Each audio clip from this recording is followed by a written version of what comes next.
Um, so, a category of nutrients are called carbohydrates. How many of you guys have heard of the glycemic index? Okay, so the glycemic index simply refers to the role that certain foods that you eat has on, how its sugar content affects your blood, really, right? So here's what I want you to take away from this. We are eating a lot of carbohydrates. Okay, carbs simply refers to, like sodas, breads, cookies, juices, the sugary aspect of things, right? I want you to take a look at this glycemic index map. Take a look at it. So the glycemic index is on a range from 1 to 100.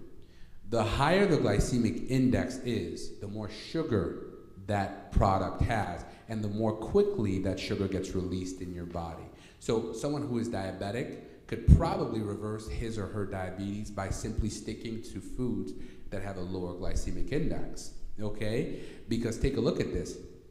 If you look at snacks and pizzas and chocolate, notice the glycemic index tends to be very high, right?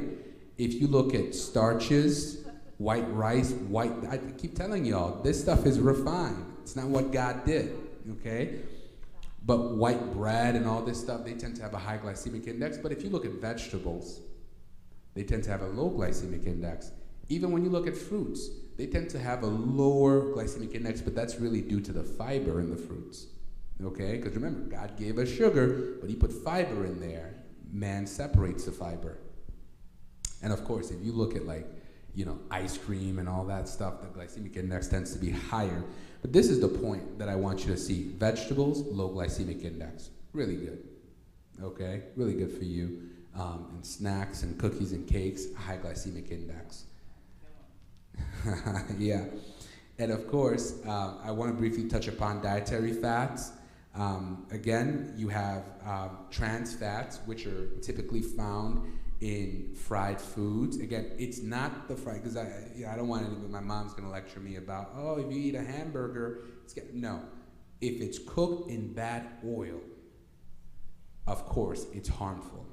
If it's cooked in good oil, you can eat all the burgers you want, okay? We are blaming God's creation for man's tinkering, and we gotta understand. We really have to understand. If man has his way with what God has built, then don't blame God for what man has done. Very, very simple. Okay, so you want to make sure that you're eating healthier sources of fats. You have monounsaturated fats. They say that it's healthy, but the way that they are processed, a lot of these oils, like canola oil, all of these different things, what they've done to it makes it harmful. So I am, even though you have like canola oil, peanut oil, sesame oil, and everything in the monounsaturated fat space, understand the way those things are processed is what makes them harmful. So don't focus so much on this. Focus on that illustration I shared earlier, right? The good oil and bad oil. That's what you need to focus on. But a lot of these fats have been linked to degenerative effects on our health. Okay, and of course, protein is one of the more important things, really. Macronutrients are the building blocks of your diet. Somebody asked, how do you heal? In addition to removing a lot of the harmful things, if you give your body a healthy source of protein, okay, your body uses protein as a construction material. So if you take in good sources of protein, within a couple of years, your body will rebuild with that quality protein. The quality of your body depends on the quality of the protein you've put inside of you. Okay, so please keep that in mind.